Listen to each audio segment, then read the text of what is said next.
आप देख रहे हैं स्टेट टुडे न्यूज। मैं हूं आपके साथ हर्षिता। आइए करते हैं खबरों की शुरुआत।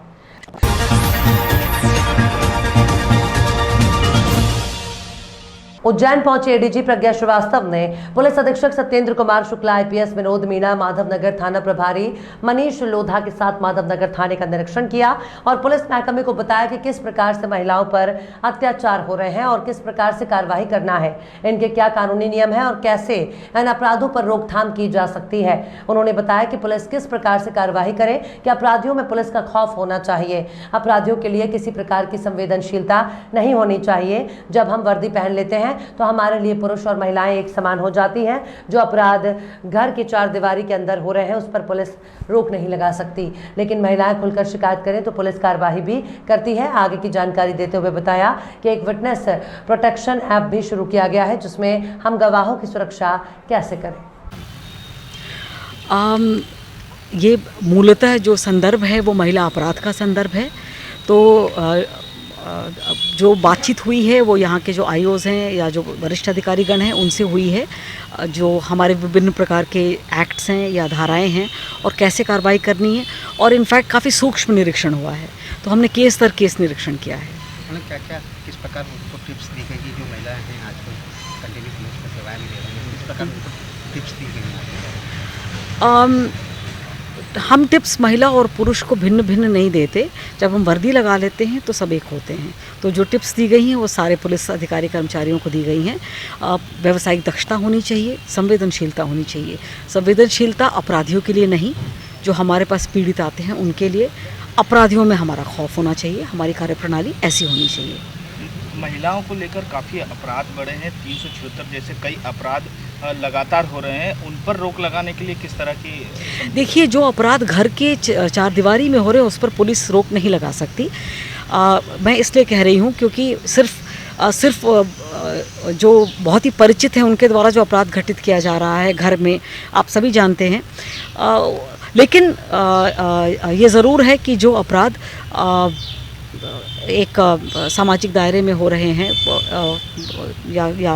या ऐसे प्लेटफॉर्म पे हो रहे हैं जहाँ नहीं होना चाहिए, तो उनके लिए कार्रवाई, और उसमें कार्रवाई ये हो सकती है कि हम त्वरित कार्रवाई करके और जो समय अवधि है उसमें हम आरोपी को गिरफ्तार कर और उसकी कार्रवाई करें।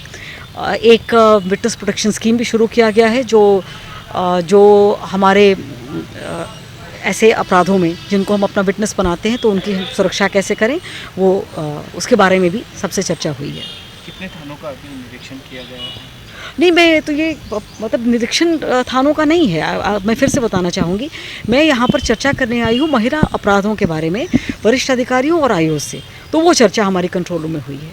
Thank you. तराना में लगातार हो रही बारिश के कारण तराना की नगर की जनता का जीवन नारकीय हुआ। एक तरफ तो अधिकतर मोहल्ले कॉलोनी में नगर में पानी घुस गया तो दूसरी तरफ अधिकतर घरों की बिजली भी गुल हो गई। कभी खंबे पर करंट तो कई घरों में करंट, तो कहीं तार टूट गए, लेकिन विद्युत मंडल के अधिकारियों ने सुध लेने तक की नहीं सोची, सिर्फ आश्वासन देते नजर आए। बहुत से लोगों ने विद्युत मंडल में रिपोर्ट लिखाई, लेकिन अधिकारियों और कर्मचारियों ने कहा कि अभी हमें फुर्सत नहीं है। जब कर्मचारी ऑफिस में दिखता है तो लोग कहते हैं कि भैया हमारी लाइट सुधार दो, तो उनका कहना था कि अभी मैं दूसरी जगह जा रहा हूं, बाद में देख लूंगा, शाम को देख लूंगा, कल देख लूंगा। तराना के ऐसे सैकड़ों घर थे जहां पर लोगों ने रात अंधेरे में गुजारी।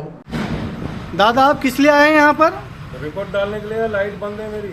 कितने दिन से बंद है आपकी? ये आज तीसरा रोज हो गया।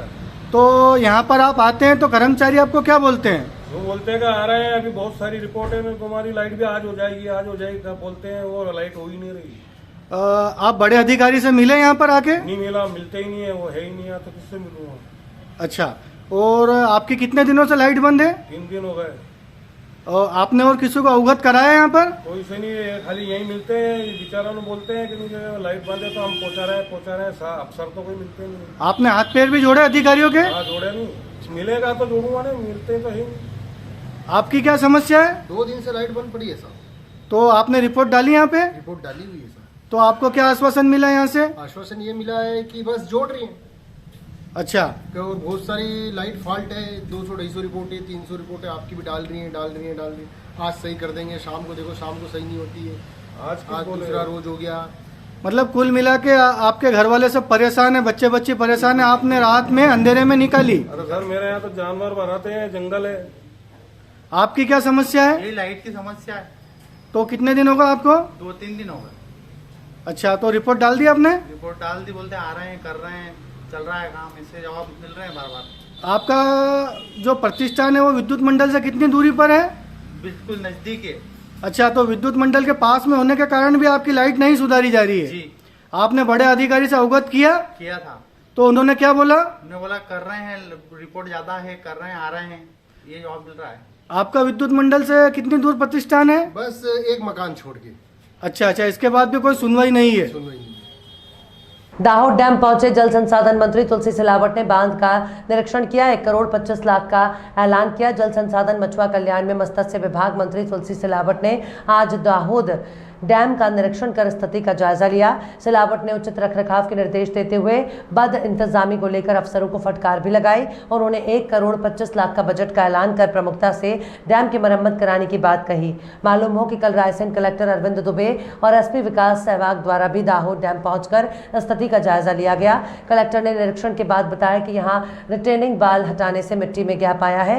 उन्होंने कहा कि यहाँ सिंचाई विभाग द्वारा डैम के रिटेनिंग वॉल को हटाकर दोबारा निर्माण किया जा रहा है, जिसके चलते पाल की मिट्टी में गैप आ गया है। दाहोद डैम की पाल में दरार का एक वीडियो सोमवार को सोशल मीडिया पर वायरल हो रहा था, जिसमें एक लंबी दरार देखी गई। हालांकि सोमवार को गौहरगंज एसडीएम आदित्य शर्मा ने भी डैम की पाल में क्रैक वाली बात को नकारते हुए किसी तरह के खतरे से इनकार किया। आपको बता दें कि लगातार बारिश के बाद दाहोद डैम की फेंसिंग वॉल बाल में दरार आने से सोशल मीडिया पर लोगों ने प्रबंधन के विरुद्ध नाराजगी व्यक्त की। हालांकि तत्परता दिखाते हुए तत्काल दाहोद डैम के प्रबंधक द्वारा सुधार कार्य कराया जा रहा था। हो गया है, इसलिए मैं आया हूँ। ये 1958 आपको मालूम है, लगभग इसकी 25 MCM पानी इसमें है। इसकी रिपेयरिंग 1917 में 17 में हुई थी ना, 17 में इसका पैच वर्क किया था। पावस 12 गाँव है, 225 किसान इससे लाभान्वित है और 1382 और 2022 हेक्टर में 2200 हेक्टर सिंचाई होती है। वो पुराना डैम है, पूरे मैंने निर्देश दिए हैं फिर से रिपेयरिंग की जाए। पेच वर्क 1.5 करोड़ का कितने का है? 1 करोड़ 25 लाख। और जितना भी ये है ये पौधे हो रहे हैं ये 10 दिन में क्लियर हो जाएंगे। और जो हमने एक एडिशनल दीवार बनाई थी ना, पीठ क्या बोलते हैं, पैरापीट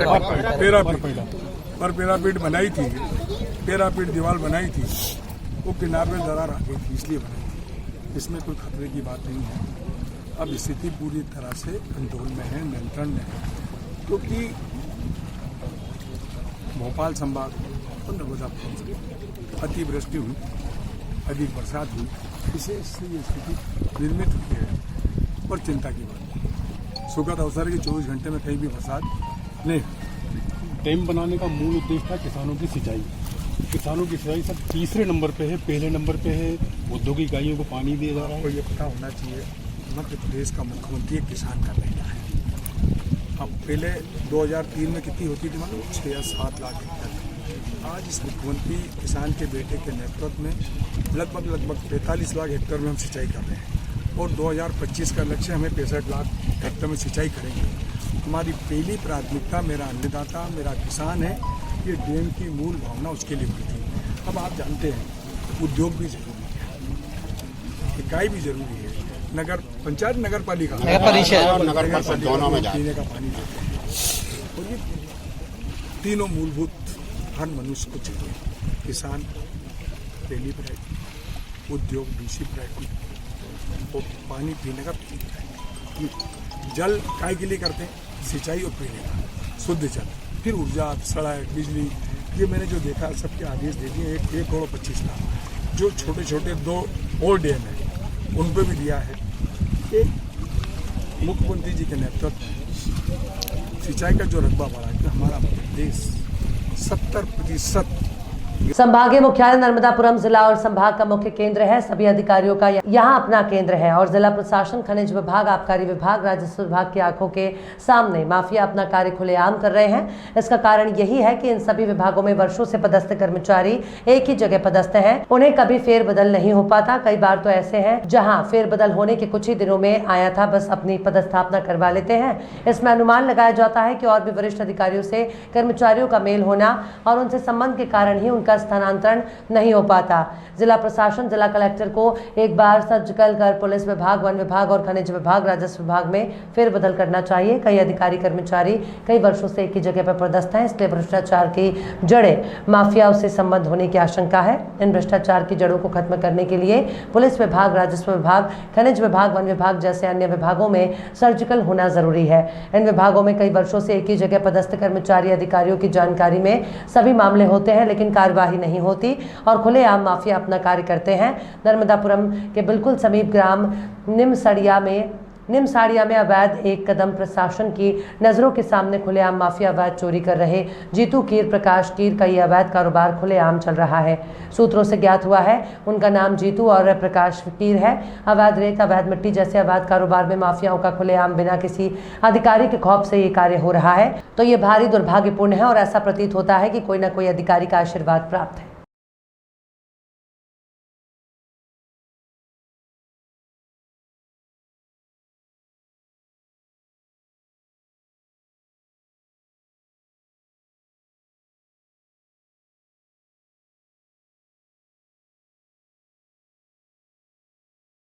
कचनार सिटी महिला क्लब विजयनगर द्वारा गणेश चतुर्थी और कृष्ण जन्माष्टमी के उपलक्ष्य में सभी महिलाओं में बड़े हर्ष और उल्लास के साथ पर्व को मनाया। महिला क्लब द्वारा कई प्रकार के गेम खिलाए गए और सांस्कृतिक गीत और नृत्य का उत्सव मनाया। मैं कचनार सिटी महिला क्लब की ओर से बोल रही हूँ। हम लोगों ने आज गणेश चतुर्थी और श्री कृष्ण जन्माष्टमी के अवसर पर मिला जुला त्यौहार मनाया और सब महिलाओं ने मिलकर खूब एंजॉय किया। हमारी क्लब की सभी महिलाएं अपने अपने स्तर पे अपना अपना सहयोग दी हैं। आपका नाम? मेरा नाम श्रीमती उर्मिला यादव। बिजली सिंह, कचनार महिला क्लब की तरफ से आप सबका स्वागत करती हूँ। हमारे आज क्लब ने जन्माष्टमी और गणेश उत्सव की तैयारियाँ की और बहुत अच्छे से एंजॉय किया महिलाओं ने और हरियाली तीज की तरह से इसको मनाया। हरदा जिले की तहसील रहट गांव के गांव टेमा गांव में समग्र वेयर हाउस पर समर्थन मूल्य पर मूंग खरीदी का आज किसान यूनियन के सदस्य और गांव के किसानों और वेयर हाउस प्रबंधक समिति कर्मचारी द्वारा मूंग खरीदी का कार्य शुरू किया गया। आज समग्र वेयर हाउस पर हमारे बीच किसान गणेश पटेल द्वारा कांटे की पूजा अर्चना कर खरीदी कार्य शुरू कराया गया। आसपास के गाँव से भी किसान उपस्थित हुए। किसानों में श्री मनोज सेहल, आनंद किरार, प्रणवीर किरार, रमेश डी मालवीय, प्रदीप सोलंकी, राजेश शर्मा, समिति कर्मचारी प्रेम नारायण पगारे, योगेश सोलंकी और अन्य किसानों की उपस्थिति में खरीदी कार्य शुरू किया गया। भाई साहब, आज खरीदी का शुभारंभ हुआ है जी, कैसा लग रहा आपको? एकदम बढ़िया। क्या राय है सरकार का, कैसा क्या मामला इस बार? इस वेयर हाउस का हमारा जो पिछले वर्ष का अनुभव है वो बहुत ही अच्छा है। यहाँ किसी प्रकार का कोई लापरवाही नहीं है, भ्रष्टाचार नहीं है, सही कानून से तुलाई चल रही है। सरकार ने जो इस बार मूंग खरीदी करी है, प्रारंभ की है, इससे आप संतुष्ट हो? पूर्णतः संतुष्ट है। हम और हमारे पूरे गांव के किसान भाई सभी संतुष्ट हैं। जैसे कि हम देख सकते हैं कि माननीय शिवराज जी और माननीय हमारे कृषि मंत्री कमल जी पटेल एवं विधायक जी के सहयोग से मूंग खरीदी का शुभारंभ हुआ है टेमा गांव में। चूँकि स्थानीय गांव है और सारे कृषक उत्साहित हैं। पिछले वर्ष भी इसी वेयर हाउस पर खरीदी हुई थी। वो पैसा भी समय से मिला, सब काम समय से हुआ। आप खुश हो इस वेयर हाउस पे खरीदी आने से? हाँ जी। किसान प्रसन्न है। हाँ। ये हमारे किसान मित्र हैं, आम किसान यूनियन के सक्रिय सदस्य भी हैं, प्रणवीर भाई, टिंकू भाई अत्रोलिया। टिंकू भाई, आपका कितना मूंग तुलना है? मेरा 30 कुंटल के करीब तुलना है। अच्छा, पिछले वर्ष भी यही तुलवाया था? पिछले वर्ष भी मेरा मूंग यही तुला था। अच्छा अच्छा, बढ़िया व्यवस्था से तुला था।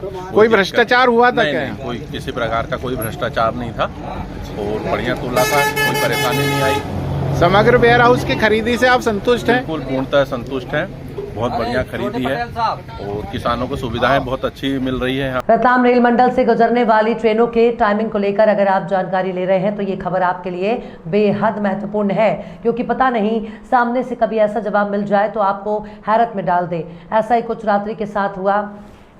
यात्री के साथ हुआ जिसे पढ़कर आप भी हैरान रह जाएंगे। दरअसल रेलवे के रेल मदद ऐप से यात्री ने गोल्डन टेम्पल एक्सप्रेस के टाइमिंग को लेकर जानकारी मांगी तो सामने से जवाब मिला कि आपके पिताजी का क्या जा रहा है। ये जवाब पढ़कर पैसेंजर भी हैरत में पड़ गया कि आखिर जवाब देने का ये क्या तरीका है। यात्री ने तत्काल संबंधित जवाब को रेल मंत्रालय को ट्वीट कर दिया। रेल मंत्रालय ने वापस जब रतलाम रेल मंडल के अधिकारियों को ये जवाब भेजा तो जवाब देकर रतलाम रेल मंडल में भी हड़कंप मच गया, जिसके बाद ऑपरेटिंग विभाग के 3 कर्मचारियों को रेलवे ने निलंबित कर दिया है। रतलाम रेल मंडल के डीआरएम विनीत गुप्ता ने खुद इस खबर की पुष्टि की है। हालांकि रेल विभाग के कुछ कर्मचारी इस मामले में मानवीय भूल मानकर गलत कॉपी पेस्ट किए जाने की भी बात कह रहे हैं।